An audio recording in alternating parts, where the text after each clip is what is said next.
don't assume just because they're in a foster home that they're getting all the love and connection that they need. They need more people. They need to know that there are good people out there because most likely, up until now, they haven't experienced good people. So they need that. And by you showing them that kindness and that you care, that's going to make them want to strive to be better.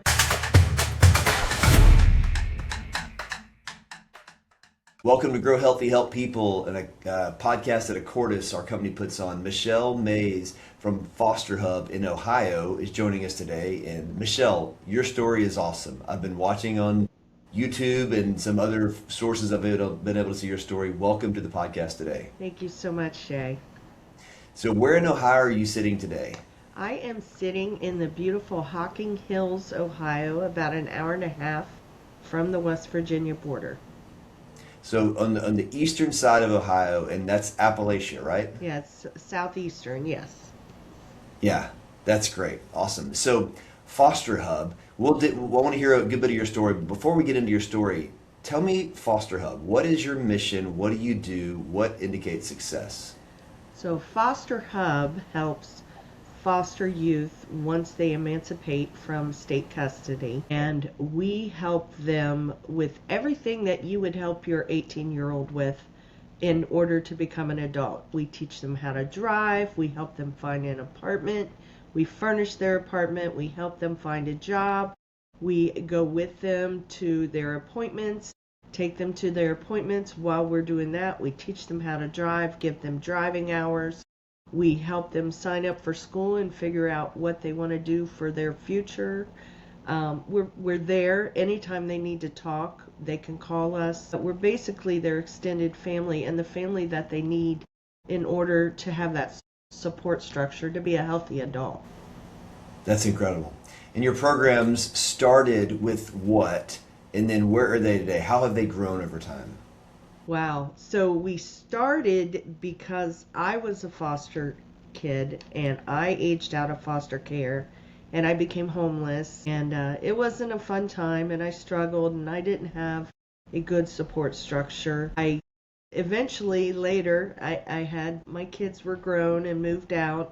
Then I started, someone talked me into writing my story and I'm in the middle of the final chapter of the series. So I have 2 books I've published so far, and there's a third one coming this summer. And it kind of launched and helped me define what the purpose of all of it and the meaning of all of it was.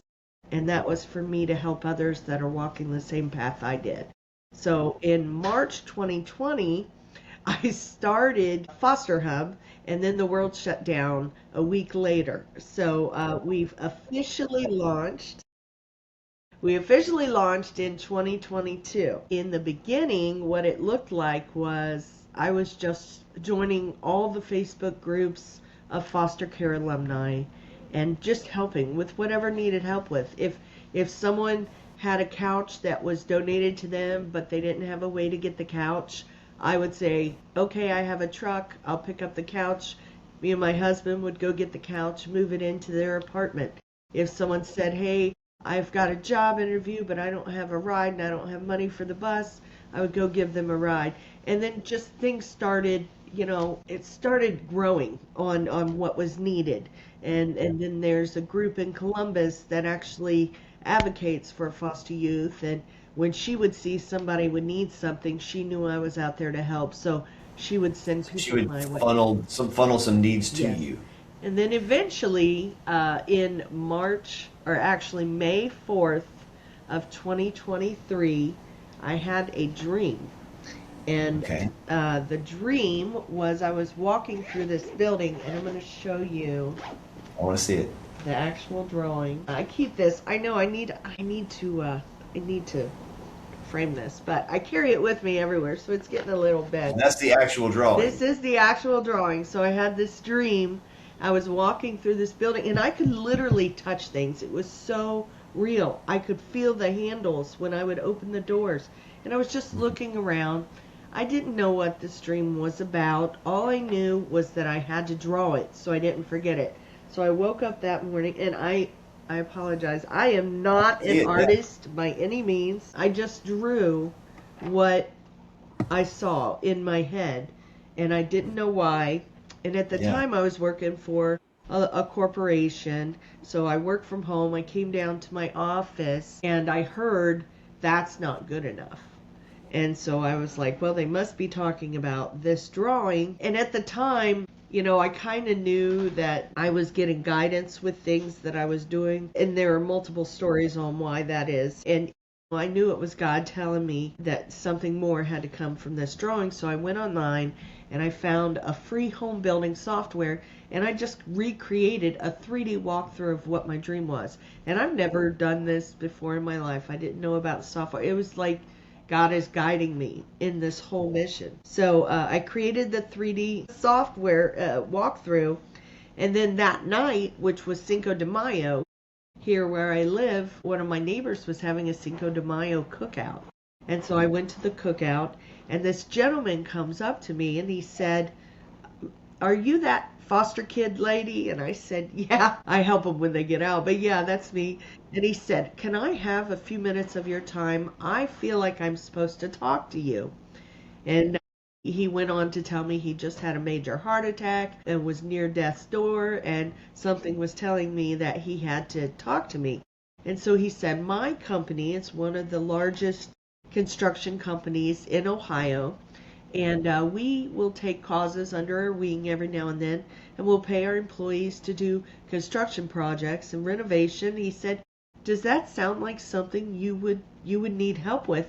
And I had not told one person about this drawing and this dream yet, not one.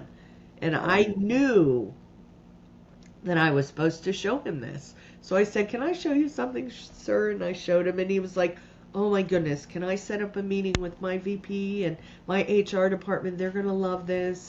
So I met with them, and they loved the idea, and they're like, "This is great. We'll help you. Where's your building?" And I was like, I don't have a building. I don't know the first thing to do."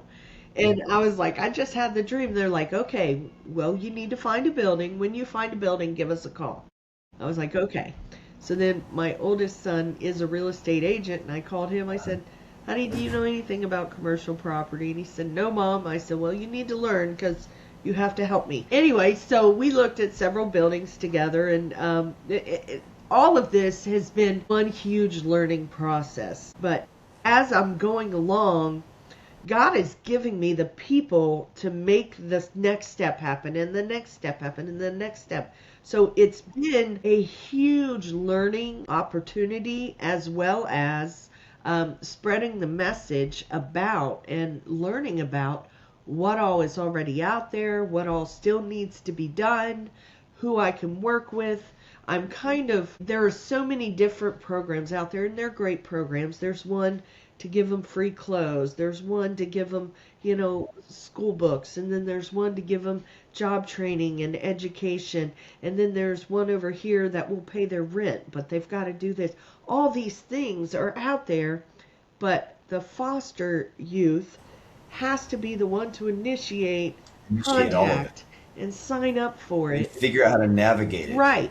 And Yeah.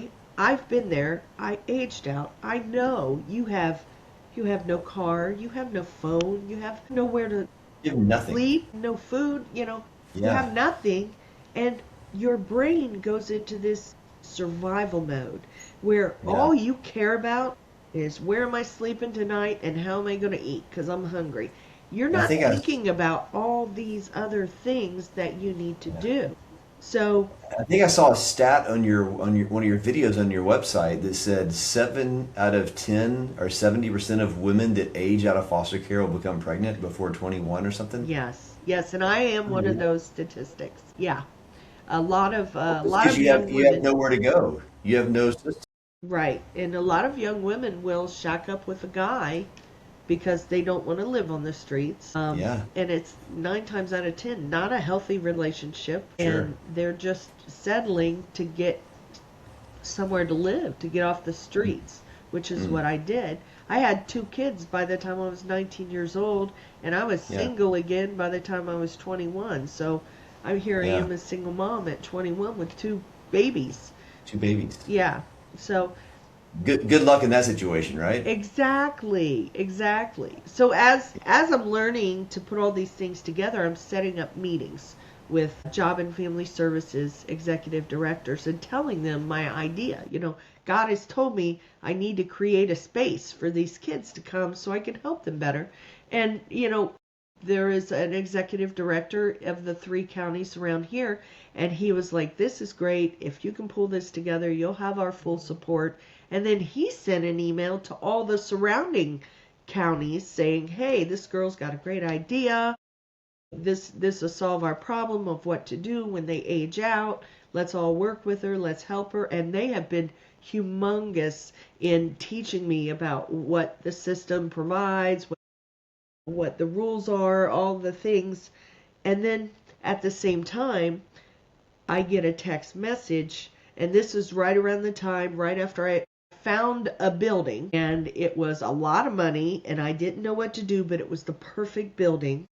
And the local Moose Lodge held a fundraiser for us to create some seed money to put down to hold the building.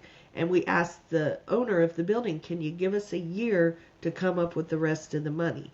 Don't sell it. You can show it, just don't sell it." But this building had been empty for over 20 something years, so we weren't worried about it being sold as much as we were worried about how we were going to raise the rest of the money.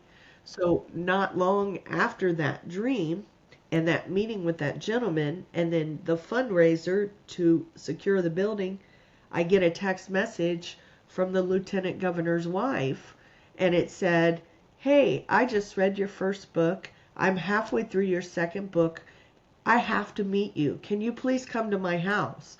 So here I am. I know my eyes. I'm like Googling, who is this, And I also Googled what to wear because I don't, I'm not a fancy person, and I most of this, polos and hoodies is usually what you see me in because I don't believe in wasting your money on frivolous things. You make enough money to provide the things you need, and then God blesses us so that we can bless others, and that's the way I think, and that has always worked out for me. So as long as I provide for others, God provides for me, and he shows me what the whole purpose of what I went through is. And by doing this was the purpose. God was creating a warrior so that I could help others walking the same paths, which is what he did. Anyway, sorry, I get a little Love it. emotional. Anyway, I love anyway. So right, let me ask a couple of questions if I can. Okay, So okay, the yeah. center, what do you call, is it just Foster Hub Center? Is that what you're calling the new building that you're about to complete this summer? So this will be called Foster Hub, and it's our transitional housing and training center. So Okay. we're So not tell us only a little going bit to about have what the layout is going to be and what that's going to look like and how it's not just somewhere you can sleep at night, but it's a training, a life development. yes. How long will these youth be there, you think? Are they paying rent? Is the state paying rent? Like, how does all that work? So, well, we don't have in our program, we do not have an expiration date. We do say about the first decade because it took me about 10 years to get really comfortable with being an adult, but we have youth that we've been helping for the past 3 years that are fully individual and in turn paying it forward and mentoring more youth that we get.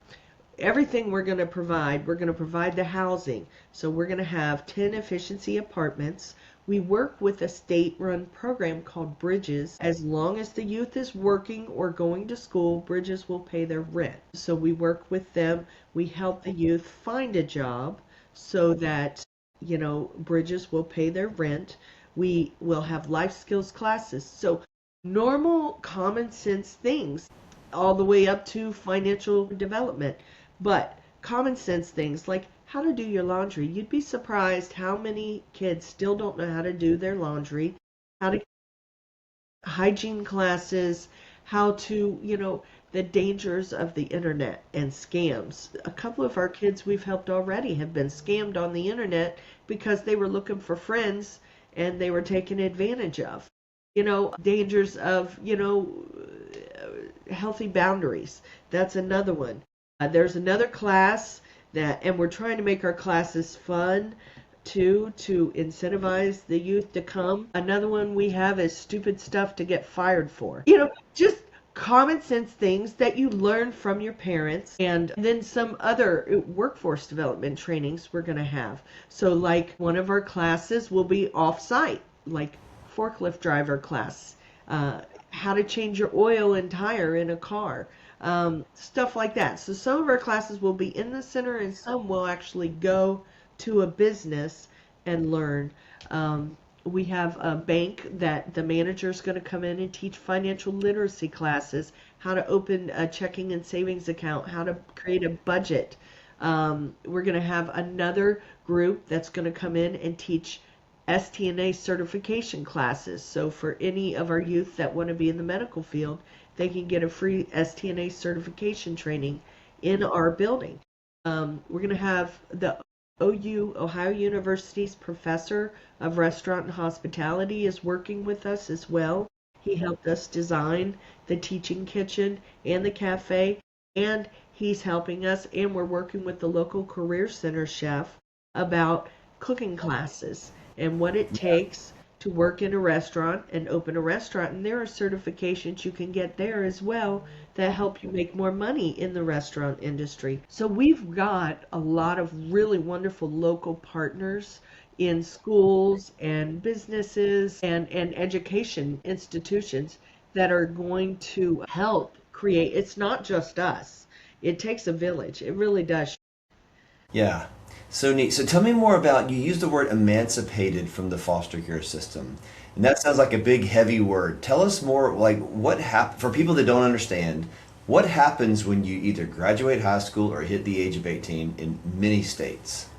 So in many states, and when I was young, it was after you graduated high school. Luckily, now it's at the age of 18. And some states will keep them in foster care until they're 21. But here in Ohio, that is only if you're deemed medically unfit to take care of yourself. So in Ohio, at the age of 18, you will be released from state custody and considered an adult. So Even if you're in the middle of your senior year of high school? it depends. We have one who, they were at the end of their junior year and had Yeah. not started their senior year, and the county contacted us and said, "Hey, they're 18 now.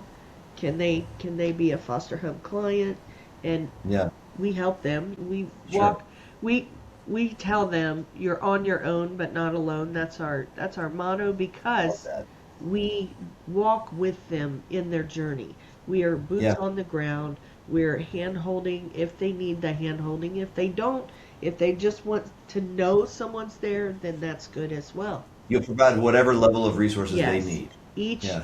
each young adult that we receive needs a different type and different level of care because of how much they learned when they were younger. If they had a great foster home and they were taught the regular life adulting skills, like how to do your laundry and how to keep your place clean, stuff like that, we don't need to work with those kids on those things. We can focus on, hey, let's teach them how to drive. Let's get them into school.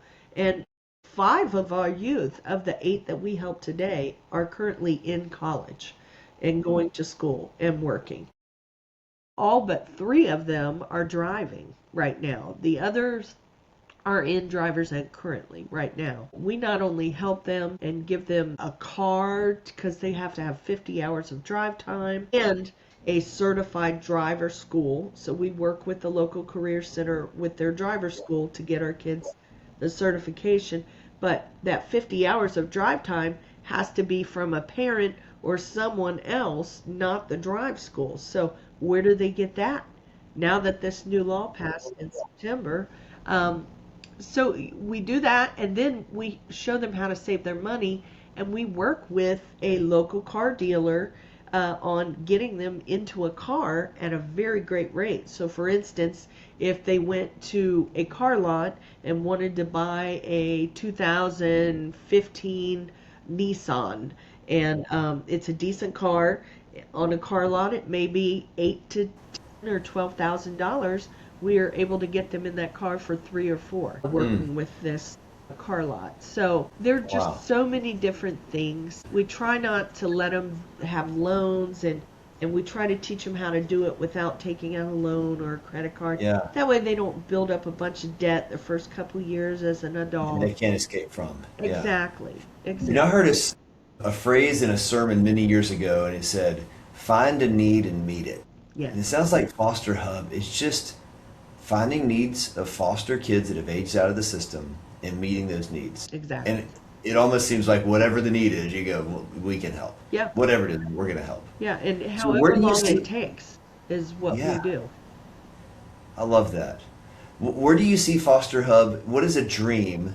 Since you've already had some dreams, what is a dream for 5 years from now or 10 years from now? What could the impact of Foster Hub be there locally and other places? So I'd say 5 years from now. So the one we're opening here in Logan, Ohio in June, this is the first of many. I have been contacted not only by other towns around our area. We actually help kids from 7 different counties right now here in Yeah, Ohio. Ohio yeah. has 88 counties. We had over 1,200 kids emancipate last, or yeah, it's 22,000 a day in the U.S. And I think over 1,200 emancipated last year in the state In of Ohio Ohio. Yes. alone. Now, the urban areas have a very high foster kid emancipation count. So they Yeah. have programs in the cities, like in Hmm. Columbus. They have other programs that are kind of similar to what we do, but there's nothing in Appalachia, Ohio at all. We are the first in Appalachia, Ohio, and we are the first in Ohio, period, to provide complete wraparound services. I mean, so there are apartment buildings out there, and then they'll have Adulting 101 classes at a church or something like that, which is great. And then they teach them how to drive. But, everything is going to be located in our center. We're going to involve the community. We're teaching the youth how to have community and how community can build you up also. So to answer your question, I'm so sorry. I'm already looking at the second location. Um, and in November, I went to the White House. I was invited to witness the signing of the Fostering Futures bill, and I was at the White House. And while I was there, I spoke with the General Service Administration Director of the Real Estate Department for the U.S., and they were talking to me about the program and how there are all these empty properties out there that are government owned. And if I wanted to expand across the US, they could sell me the building for $1. I mean, and anytime something miraculous like that happens, I just know it's God showing me this is where you're going eventually. So first, I want to focus on Ohio, but there have been multiple counties call and say, "Hey, I have a building down here. If you want to bring Foster Hub down here, we'll help." And so, yeah, so we're moving around Ohio. We're going to take this model once we have it up and running, and we're going to replicate the model, and then we're going to go across the U.S. Tennessee has called, Alabama has called, Kentucky has called. I have had to tell them all to take a number because Ohio is first.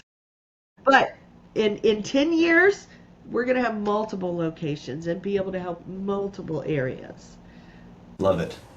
So for funding these buildings, I know you can buy them at discounts. You can get a lot of something donated from great construction companies that are partnering with you, but it's still going to take a lot of money to get these things up and running. How are you funding this? I saw there was a large grant that came in a couple years ago. Is that right? Yes, so the large grant was a capital grant for Appalachian redevelopment and refurnishing of old spaces. So we bought an old building, and the money is a capital. It was a capital grant. That's one-time grant to buy the building, to refurnish the building, and gave us a year of operation. Well, then through the lieutenant governor's wife, who is now a senator's wife, um, she introduced me to more people, and the government actually give us a line item in the state budget for the next 2 years. So now we have operations money for the next 2 years.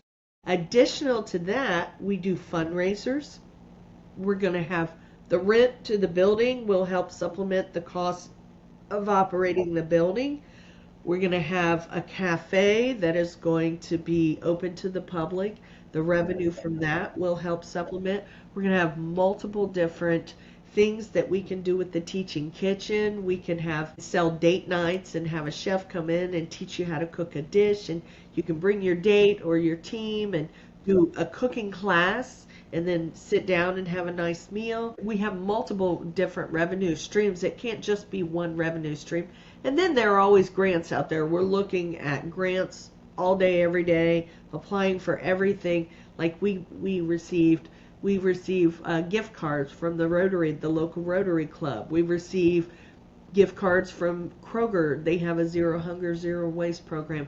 There's also Walmart gives out gift cards. There are multiple different groups that give out gift cards and donate things.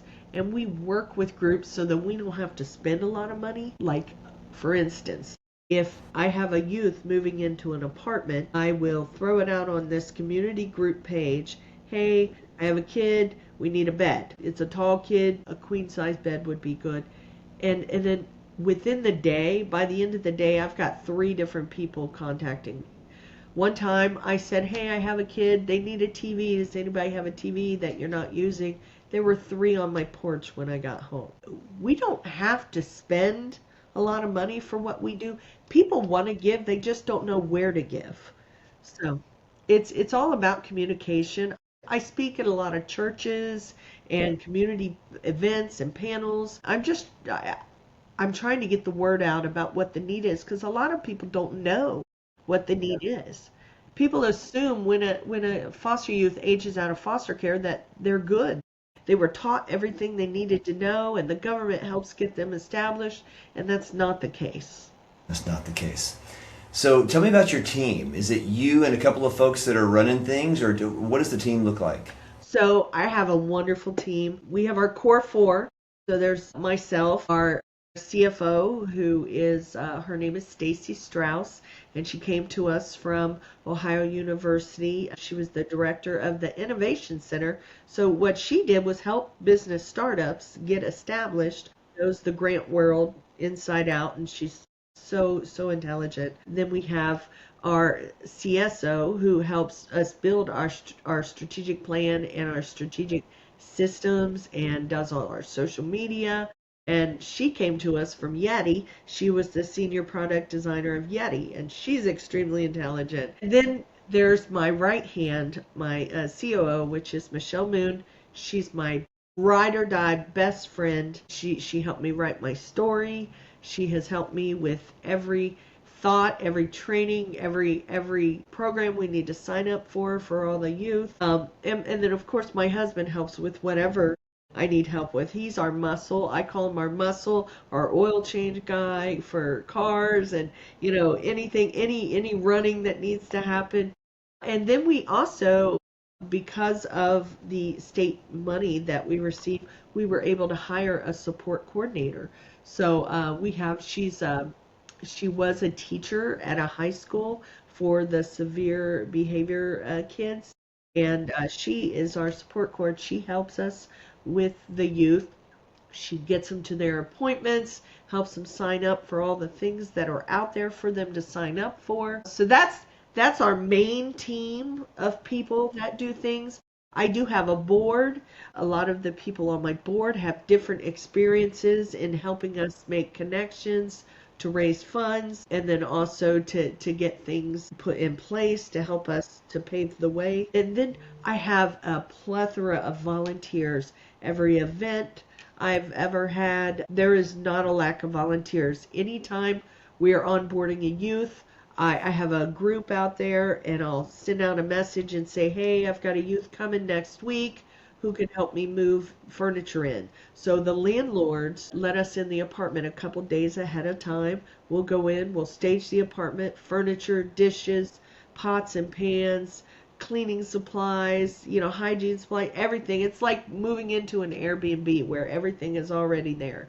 So we meet with the caseworker, and we meet with the landlord on their day of emancipation, which is usually their 18th birthday, and they sign their lease, they sign whatever. We talk about the rules of the apartment, and then I stay behind, or my support cord will stay behind depending on which one's available. And then we help them get the electric on in their name, their phone, their internet, stuff like that.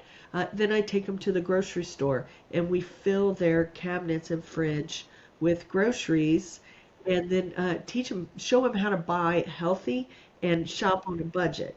So I teach them, you're probably going to get about 100 or less, little under 100 a week for food, starting out. So let's keep your budget to that. Let's not go crazy and buy way too much, and let's watch and let's keep track as we're shopping. So we go through that, and then I help them find a job in the local area, and then we sit down. Once we have all their immediate needs met, then we sit down and talk about, hey, what do you want to do? If this involves school, here are some schools that we work with that can help you go to school for free. And if they have a balance, I'll also send that out to my community and say, hey, I have a kid, like I had a young man, and he wanted to be a firefighter, and his balance, after all the grants that we helped him sign up for, his balance was $597. And one of my landlords messaged me and said, I'll pick up that bill. So How neat. he just graduated firefighter. He just passed his state board, and he is talking to the local fire chief now about getting hired on to the firehouse. So we're Aren't you proud? yes, I can't help it. I'm sorry, I'm getting emotional I talking know. about it. In the foster care world, and as I mentioned before we started recording, I've been in that world. My wife and I have been foster parents, and we've adopted recently through foster care. But it's a village of people helping people. Yes. And you like yet a couple days ago, a kid is graduating high school. He's been back with his family for the last 4 years. He's doing great. He just signed that a kid that was in our home through foster care. He just signed to play football at a small school. And as I sent him a text message, my wife and I are crying, thinking, we didn't know this kid for many, many years, but we're a part of his world, and he's a part of our world. And you know that feeling, Michelle. Like your heart is connected to so many kids now that they feel like yours, even though you've only maybe known them for 3 or 4 months. They feel like they're your kids now. And Shay, it's that impact right there, just that connection you have with that young man. He's going to be like me when he grows up. I had people like you that saw potential in me, and I never understood what they meant when they would say that, but I heard that word all the time. You have so much potential. And now I understand what they meant. But it takes people reaching out to these kids, foster kids. Don't assume just because they're in a foster home that they're getting all the love and connection that they need. They need more people. They need to know that there are good people out there, because most likely up until now, they haven't experienced good people. So they need that. And by you showing them that kindness and that you care, that's going to make them want to strive to be better. And once I started receiving that kind of care from strangers, I started looking at them saying, oh, well, they're happy. What are they doing? I'm going to mimic what they're doing. And so I speak to a lot of foster kids, and the one thing I always say is we have a superpower that a lot of people don't have. And what that is we have been forced to go into a different home, a different culture, and sometimes more than one, over and over and over. And each time we do that, we're forced to adapt to that way of living, those set of rules, that entire culture.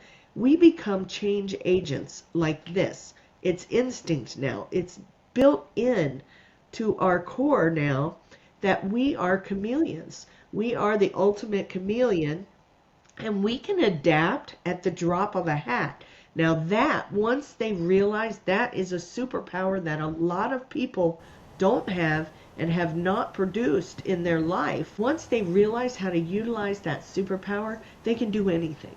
They can do anything.